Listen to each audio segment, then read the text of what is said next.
Bonjour. Bonjour. Hello everyone and welcome to this new session of the Economic Encounters. This is session number 33 with this beautiful title, Green Finance, an Unfulfilled Promise. As a journalist, this is a title that really speaks to me.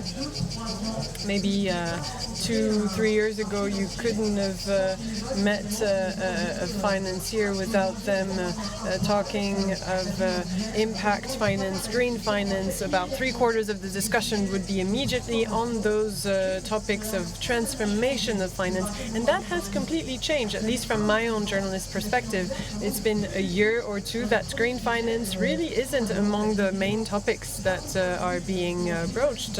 Well, maybe my perspective isn't the one that matters.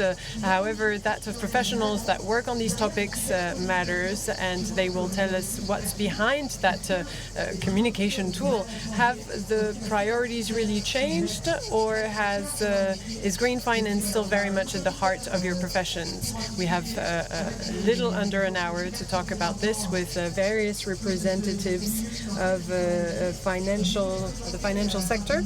I will introduce them quickly.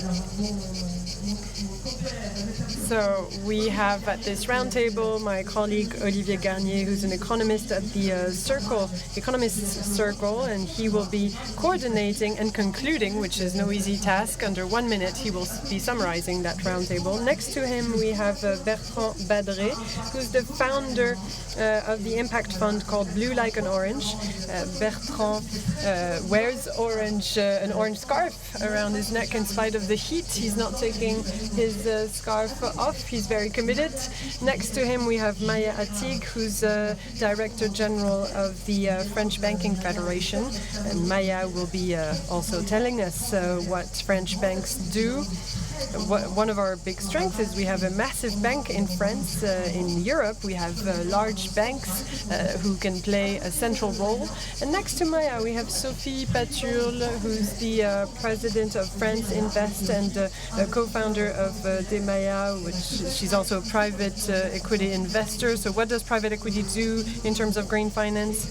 And then next to her, we have Edouard Vieillefond, Director General of CCR, a public reinsurer. And with Edouard, we'll be talking more about transformation, adaptation in terms of reinsurance. Of course, we're talking about the very much long term. And myself, Anne de Guigné, I work at Le Figaro magazine on economic policies. Olivier, you could get started. Does green finance exist still? What does it mean? You can launch this debate. Thank you very much, Anne, and welcome everyone. Indeed, the title that was decided upon was Green Finance, an Unfulfilled Promise. Why that question? Well, because today we witness that green finance is being questioned for two opposite reasons. On the other side of the Atlantic, with the new American administration, such words as green finance have become a taboo, and they're perceived as wokeism. Even in some offers, they cannot use the terms anymore because it's not appropriate. And on this side of the Atlantic Ocean, maybe there's a certain fatigue towards green finance, or even a temptation to use it as the guilty party, to point fingers at it. And this week as well, with the heat wave, climate change is obvious, but it seems we're tempted to accuse green finance of everything that's been lagging behind in terms of climate adaptation. So I think this is a misunderstanding. As an economist, I would say we've misunderstood twice the role that finance has to play in climate finance. Yes, on the contrary to what the President Trump is saying, finance has had a role to play in the transition because it can favor redistribution of capitals that helps with the green transition. And what is finance? You know that finance the way it's defined is that it's an instrument that is at the service of society and at the service of economic players to prepare for the future. So, of course, climate is part of finance. But on the contrary, no, finance cannot do everything and shouldn't be doing everything by itself, because for finance to play its role in the redistribution of capitals, we need to have the right measures in place. Economists always remind us that we have to have good carbon pricing so that the social and economic value are aligned, and that would also help the financial sector to reallocate capitals properly. So, what we'll talk about in this roundtable is the question whether or not, well, right now we can see that maybe is green finance being interrupted, or are we entering a new phase during which green finance is becoming more mainstream, has reached maturity, or should we be even talking still of green finance? In the last few years, what's been the engine of green finance? Well, in the past, in the last decade, I would say it would have been the pension funds and savers as well. So the financial market has tried to cater to their preferences, to their ethics. So maybe it's become a niche and it's become quite vulnerable to preference fluctuations. But the second engine to green finance, and it's the most important one, it's that of capital redistribution. We can see that in companies, even in the US, companies still are putting transition plans in place, and we can see households also buying an increasing number of EVs, electric vehicles. So maybe it's less the supply and savings that will drive green finance, but rather the demand. And I will end on 3 figures to show that progress was made on the energy front. If you look at the entire amount of investments done in clean energy over 2025, it's $200 billion, and to compare it with $1 billion for fossil fuels. So it's very much insufficient, but it's showing that something's happening. And one last figure to show that there's a new challenge arising as well. In the next few years, we're forecasting that investments in AI, whether in data centers, whether in terms of networks or in calculation capacity, will represent about $1,000 to $1,500 billion, and it will necessitate energy as well, because AI is about transforming energy in tokens. So that will compete against the transition, and it might make our green transition harder. So that's another question I raise here. Thank you very much, Olivier. You've described the issues very well. Bertrand Badré, will start with you. Please explain to us why, when you said, so when we asked you what we would talk about in the roundtable, you said, green finance, I don't believe in it. What do you mean by that? What I mean by that is that what I care about is not having green, blue, or yellow finance. It's just that everything's relying on a massive misunderstanding, and we are all complicit in it in a way. In 2015, about 10 years ago, in Paris, we adopted at COP21 the Paris Agreement, where we committed voluntarily, because there's no police to monitor implementation, we committed to energy transition. And we announced it as a transition that would be painless. So we decided we would implement green finance, green growth. We said you won't even realize it. We said it's just about reducing your carbon emissions of a few tons per year for over 30 years. It's kind of like a diet where you would have to lose 100 grams per day. It's not very much, but when you do it over 30 years, it is actually a lot. So we kind of accepted the idea that a part of finance would become green finance. And by doing so, we abandoned our real struggle. We collectively accepted, kind of like when you give to charity, you add a little bit of money in the green box and then you suddenly feel better. But ultimately, when you say that, it means you agree that the rest of finance is not going to be green. So when you talk of sustainable finance, you basically say the rest of finance is not sustainable. So basically, we give up on our project of transforming the entirety of finance. We talked about it 30 years ago when he was my professor. So we're giving up on the idea that the entire financial sector should be integrated. As long as you're profitable, and that's what Milton Friedman said, the goal of a company is to maximize profits. You can be virtuous or not virtuous, it doesn't have an impact on your profits. Basically, the system is neutral. It doesn't care about the color of your investments, to the point that an investor told me, I take financial performance, and then impact is just a gift, a cherry on top, but it doesn't have value. So we have a neutral system over which we have no control. If we act on the basis of green finance, basically we give up on reforming the entire system, and that's precisely where we have to fight. How can we transform finance that emerged in the 50s in Chicago with a definition quite precise of the risk and of yields, and that's evolved since then. But what I would like to see is that at the heart of finance, any kind of investment, and not just finance for the energy sector, we should integrate impact across the financial sector. We should integrate that sustainable, inclusive finance, which for the moment is set aside in a box and makes us feel better about ourselves. So I think the fundamental issue is that we shouldn't give up. We should keep aiming at transforming finance. If we keep on putting aside green finance, impact finance, sustainable finance, I don't think we'll achieve our goals. Maybe we'll feel better about ourselves, we'll make progress when it comes to climate investments, but we won't profoundly change our system. And I'll stop here, Anne. But in a way, we need to shift from a world in which Milton Friedman says that the goal of the company is to maximize profits. So profit is an end in itself, and that's enough.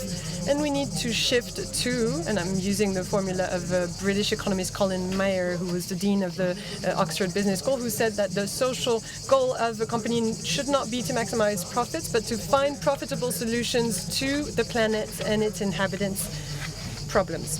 So the goal is still to make profits. Profits are relevant, but profit is not an end in itself. Profit is a means towards an end, and that end could be blue, orange, or any other color. But the entirety of the sector should be reformed. Otherwise, we'll just feel better about ourselves and set some money aside, but we won't change anything.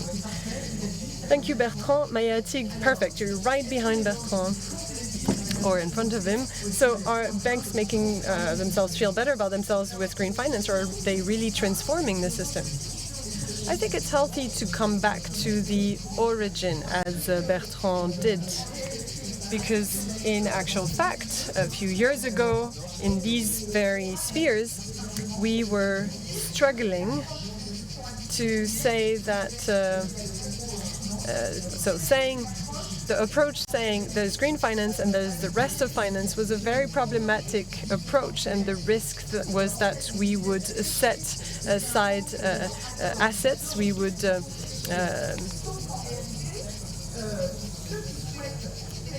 would allocate certain type of investments, but the investments that should be allocated, earmarked investments. So the goal of banks is to collect deposits, to collect investments from clients, and to transform those sums into short, medium, and long-term loans for their clients to make their projects feasible. So it's quite simple, but it necessitates knowing why savers decide to invest. And the various surveys we've done, either by our federation representing 330 banks in France, or done by the French Authority of Financial Markets, a public authority, the priority for investors is having low risk, 52% according to us and 73% according to the other study. Second priority, how profitable the investment is.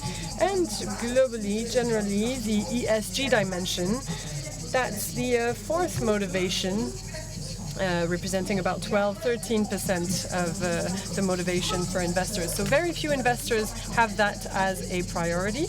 A few of them exist, but very few.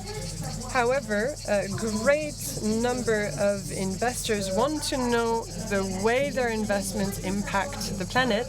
They want to know about it, and they can only get informed based on a limited number of indicators. Yet, what did we spend these last few years doing? Well, we spent these last few years coming up with a number of indicators that's higher to what the human mind can absorb. It's less than what a machine can take into account, but it's way more than the average investor can take into account. And it's also too much compared to the company's abilities to produce this data. Let's take as an example a medium-sized company that makes machines, industrial machines in the center of France, and it had an annual diagnosis of financial performance with about 20 indicators, and that costs 50,000 euros per year.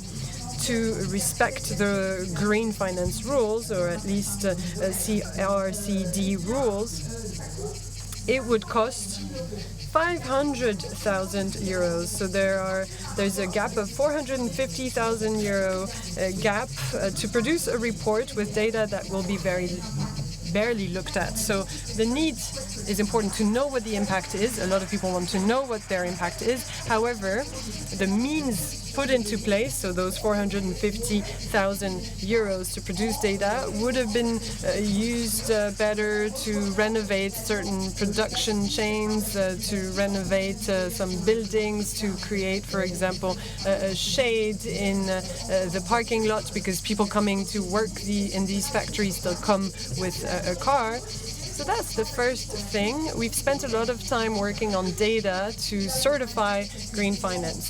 Second thing, and I will give some very specific facts, because for a few years we've been evaluating the sums that banks devote to funding what we call green bonds. These funds constantly increase. So 520 billion euros in 2025, 37% more over the course of 2 years. I'm speeding up. Renewable energy projects for France, you mentioned it was twice as much. So for France, that's 1 compared to 3.4, meaning French banks fund twice as much renewable energy than the global average, and they really insist on that.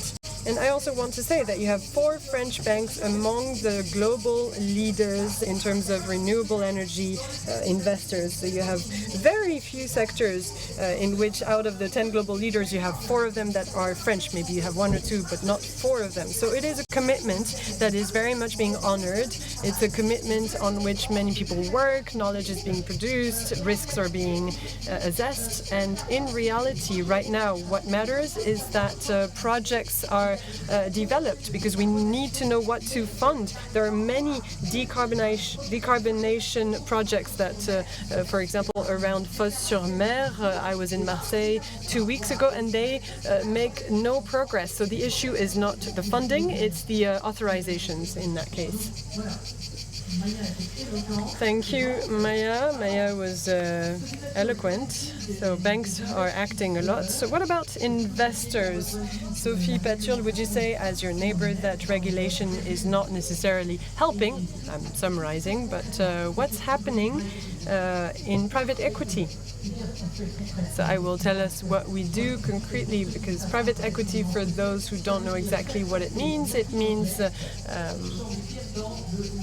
integrating green finance in the green economy by importing funds that or capitals that companies need to implement these projects. So the 474 management companies that I represent as a president of France Invest have one ambition: accompanying these companies.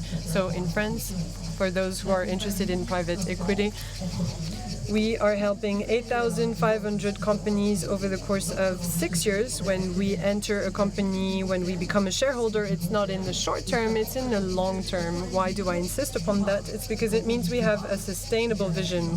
Sustainable, well, the idea of sustainability, of resilience, is fully taken into account in our approach.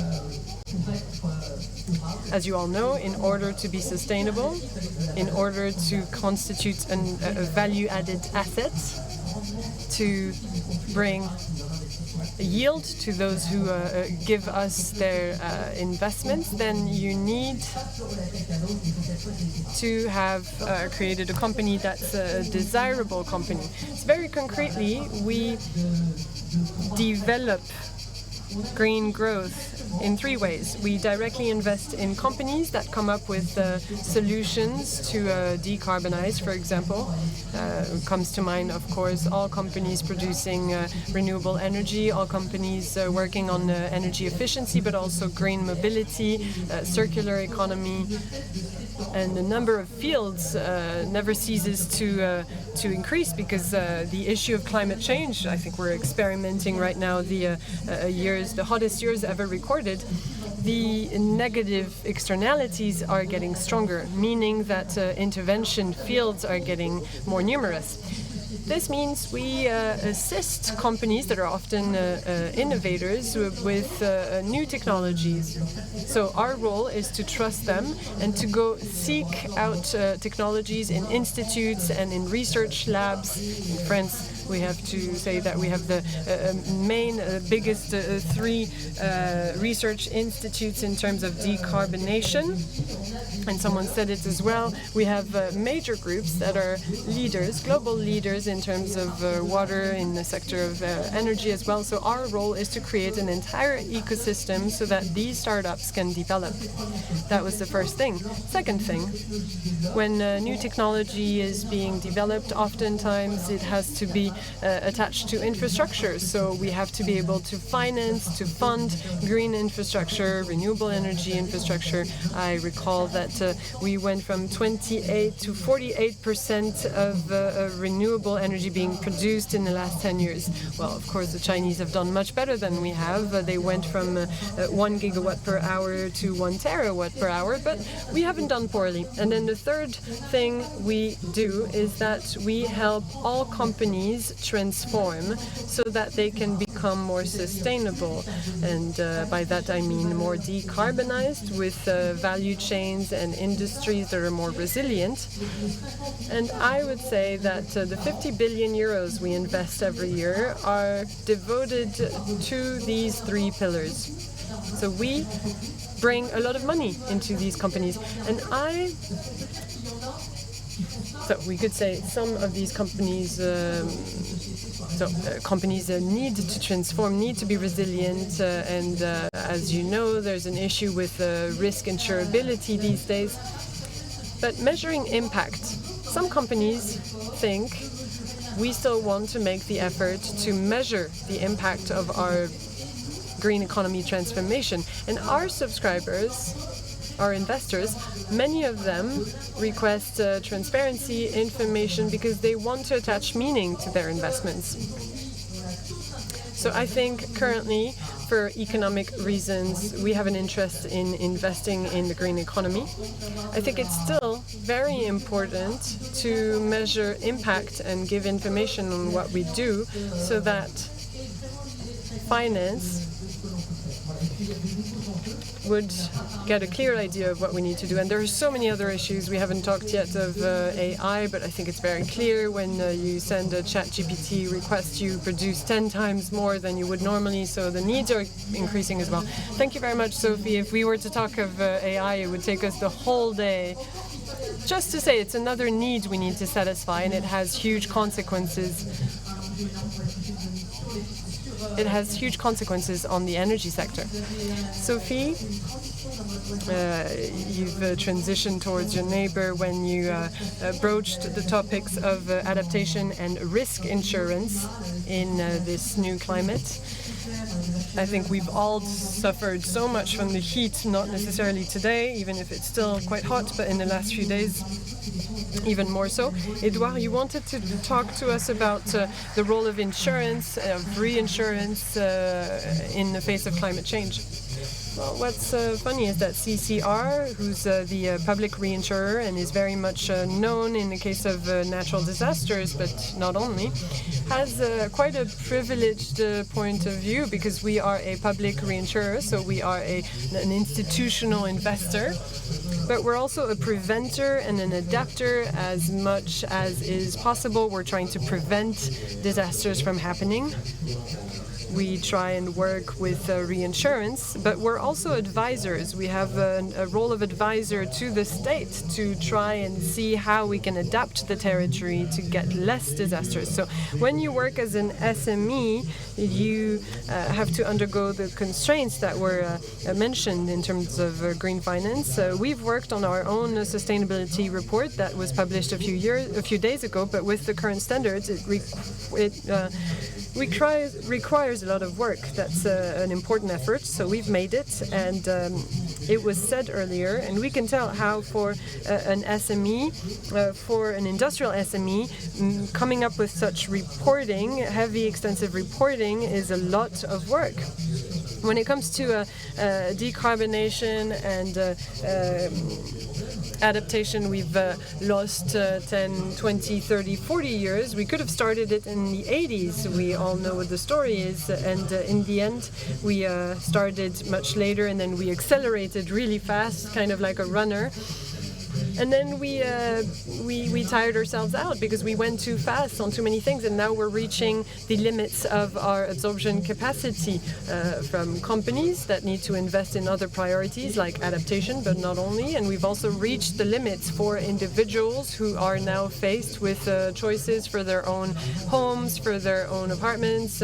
My money, should I place it in insulation, double pane windows, or the next time my house is flooded, should I make sure it's not going to be flooded, or if I have cracks, do I need to find ways to repair them or to prevent them? So they are faced with choices.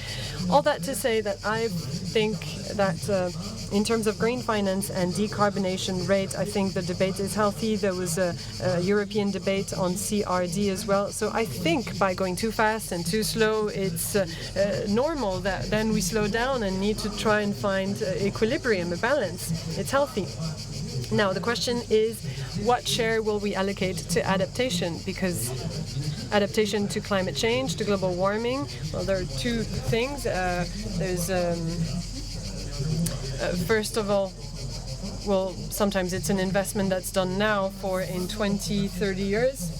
So what we used to call adaptation 10 years ago now is becoming a serious problem because we're faced with real issues, and we realize we need to devote an important share of public and private funding to adaptation. What does adaptation mean? It means public funds. We're already adding a lot of public fund. I think most people have heard of the Barnier Fund and the public funds used against earthquakes and floods in France. It exists since 1995 and works very well. But now the issue we have is that we have way more difficulty with individual prevention to convince SMEs, to convince individuals, and that's what the revolution needs to be in the next few years, because those will be the massive heat waves that will hit us. We need to have a trade-off between public spending, between adaptation and mitigation, and for the private sector, and I will conclude on that.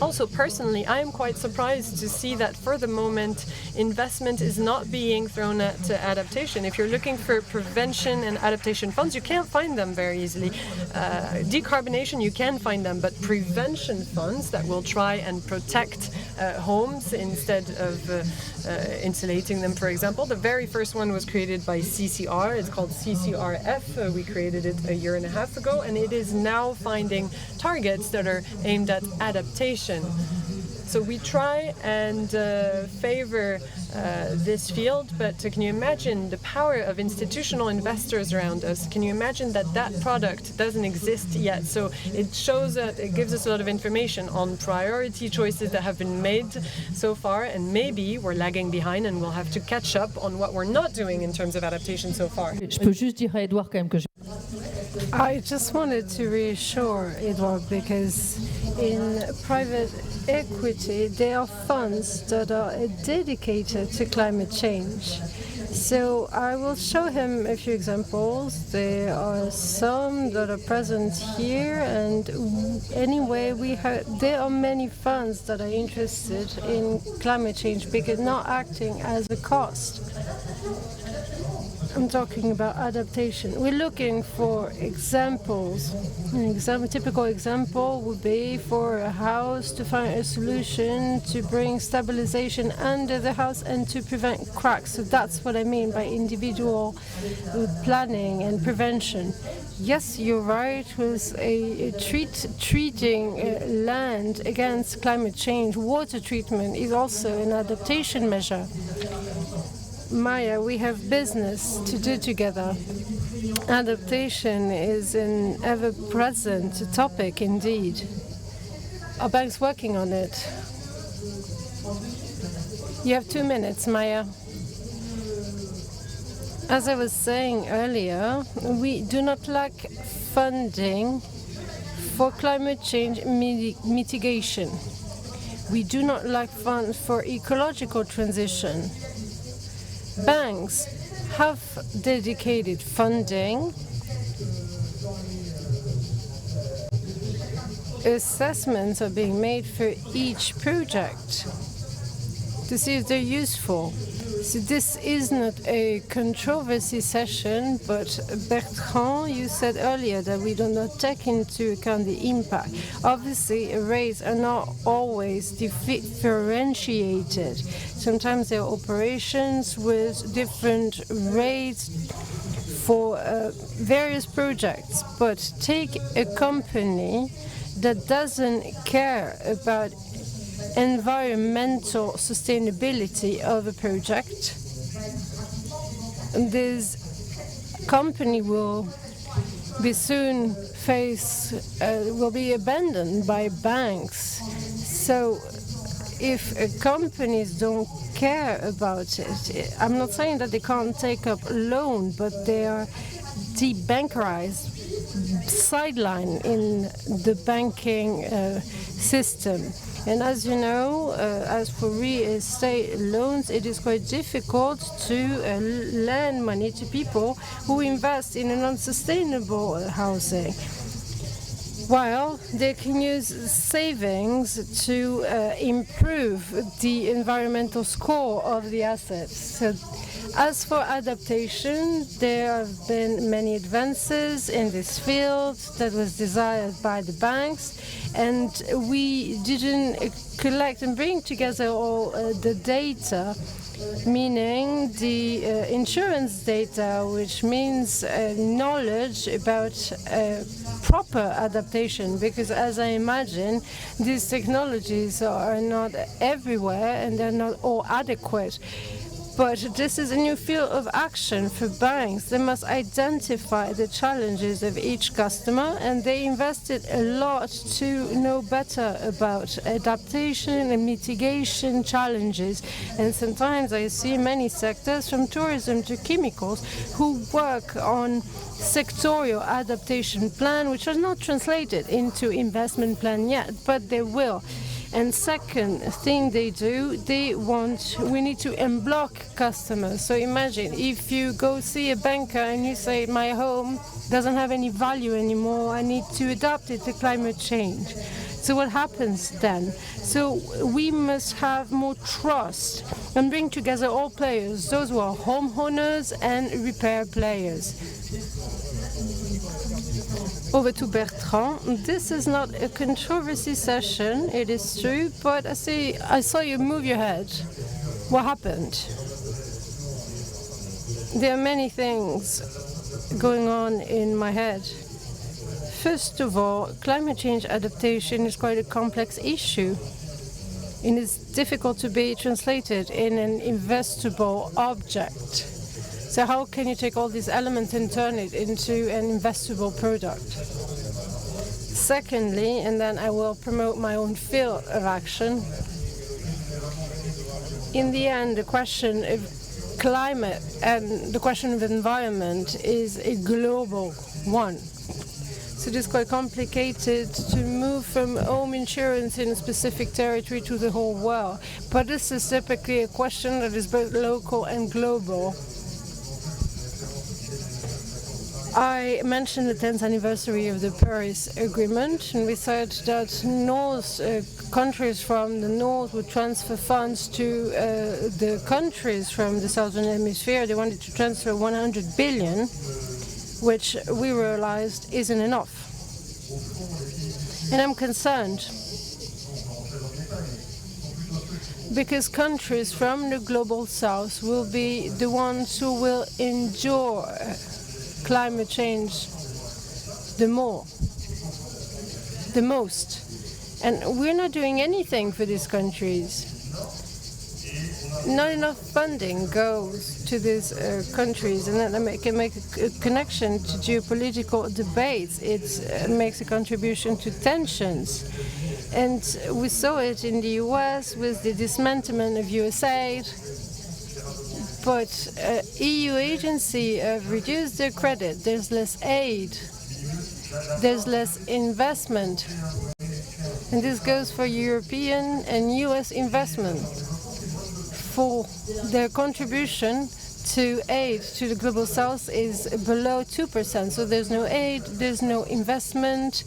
The carbon adjustment tax wasn't promoted enough, although it was quite an interesting tool, because if some countries make effort for climate change, then we must ensure our product make the same effort. It was perceived by the whole world as protectionism. So we're facing a global issue. We faced a heat wave not because we didn't make any effort in France. It's just because we didn't make enough effort in the rest of the world. So this is not a one-off issue. So we need a profound transformation of financial equations everywhere, so that this environmental transition is part of all financial decisions. When an investor talks about performance, I can understand, because nowadays there is always financial performance in yearly reports. We do take account of the impact, but it is at the end of the report. And what happens in practice is that when you talk to investors about climate change, is interesting, but in the end, it's financial performance that matters to him. So there's a great leap forward to be made, and if we don't, then there will be no action. There will be action only if action is profitable. It is quite interesting to see what happened in the Hormuz Strait. And maybe Trump was involuntarily a key player in this, because we spent years to find a reason to accelerate ecological transition. And then, because of the Hormuz Strait issue, then nobody has a long-term strategy to phase out fossil fuels anymore. It is quite interesting, because the rest of the world wants to accelerate the transition. What will France do? Will France accept the idea to be the green champions? Bertrand, we do not want wars each year around the world to accelerate the transition. So I am for making a change on accountancy. Edouard, Sophie, do you have any comment? How can we measure impact? How can we make a connection between profitability and impact? I agree with Bertrand. Financiers want financial yield more than anything else. But obviously, if you can have a positive impact on the planet, on top of that, then that's perfect. The CSRD did give us indicators to measure impact by investing in specific green funds. And I checked, it accounts for 14 to 15% of the funds we invest in private equity, which means that we can raise 15% of impact money, as we call it, from investors. But we could do better. And if it's important, it might be important for investors to get a positive impact, but it can't undermine financial yield. But if we do invest with an impact we could raise more investment. So nowadays, there are many investors that are interested by this topic. They're not indifferent, which doesn't mean that they want to make financial sacrifices. They do not want to pay for external factors either, but they know that not acting will have a huge cost. Natural disasters account for 2% of GDP nowadays, and everybody knows it. However, I am optimistic. Although we tend to think that we can't coordinate, make offer and demand match, we signed a partnership with the CNRS to get a move on. However, if France cannot direct supply towards green technologies, we won't make it, because any new technologies cannot be instantly profitable and competitive with all existing technologies. So there are many efforts to be made. I would like to make two comments. If acceleration is too tiresome, then we must stop. We talk about standards, about discussions in Brussels, about the backlash in some part of the world. Obviously, we mentioned the United States, which is not homogeneous on this point. But on one hand, green funds are in competition within themselves, but they're also in competition with other sectors, other fields, just like adaptation. So that's not a surprise. We also mentioned it. I understand that adaptation is perceived as difficult, but I do not agree. It is not that difficult. But for most our citizens, SMEs, and small companies, adaptation is something more real than decarbonization, because they see it on the field. People do take mitigation and adaptation measures in their homes, but the impact is on the whole of society. But imagine seeing your home with cracks, seeing your shop being flooded for the third time, and seeing other natural disasters. Then you want to protect your home or your shop. And as I said in introduction, there is competition. This doesn't deny there's a need for decarbonation, but it is about profitability, ensuring profitability of investment. If we're lagging behind on mitigation, as we have lagged behind on adaptation a few years ago, but the more we lag behind on adaptation, then there will be damages. And I'm not even talking about our homes being comfortable. I'm referring to home structures.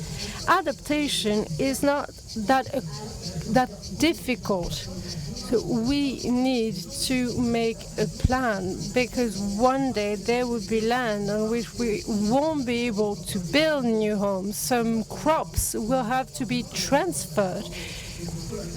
So we need to draw a map and to define rules for mitigation, adaptation, and prevention.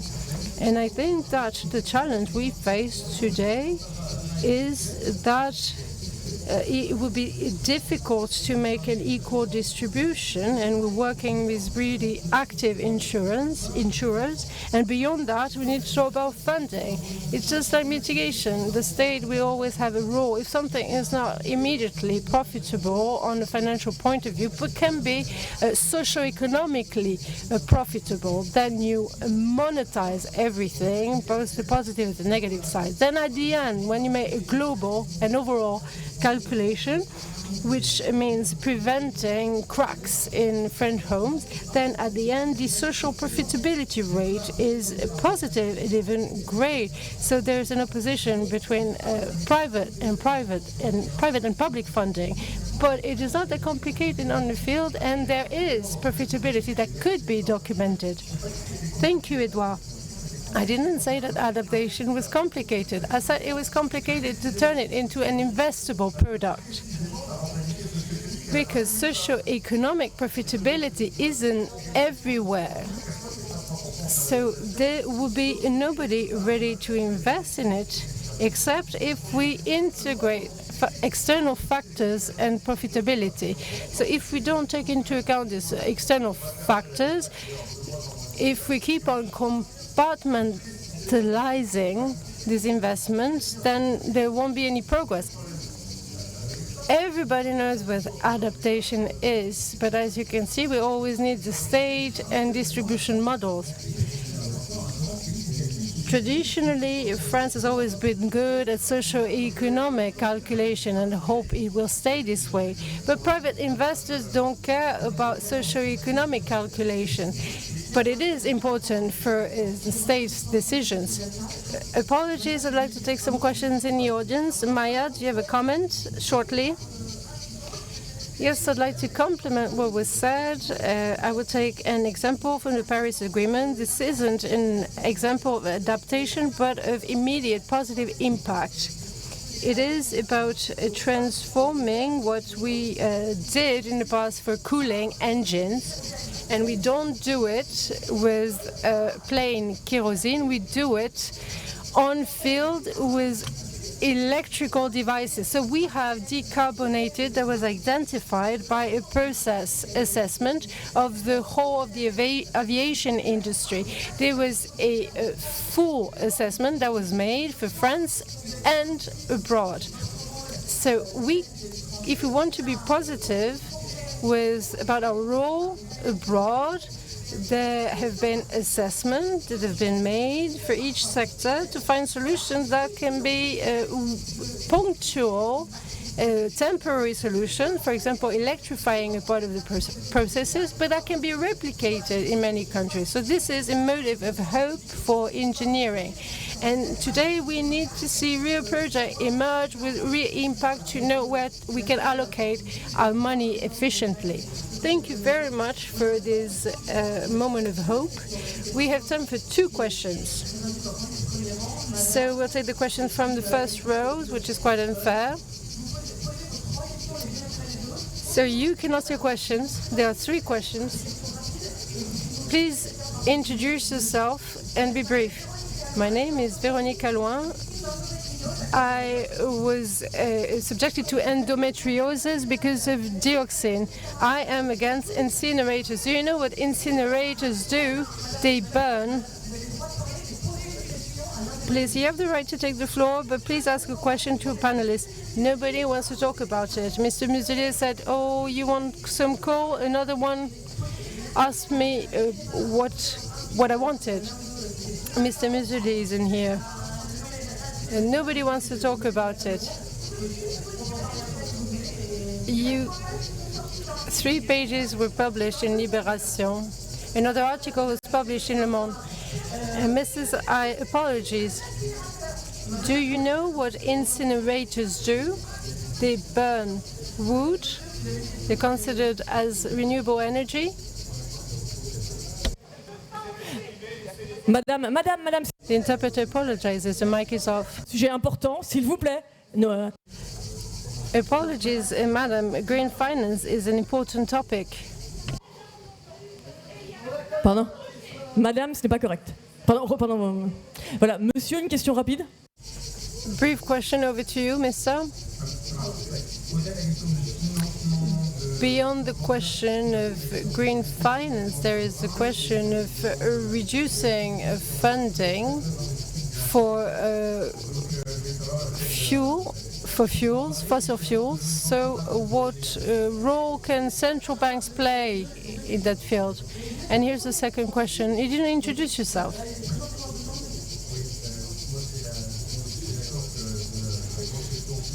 I agree that a crucial question is to measure where we can invest for adaptation and mitigation.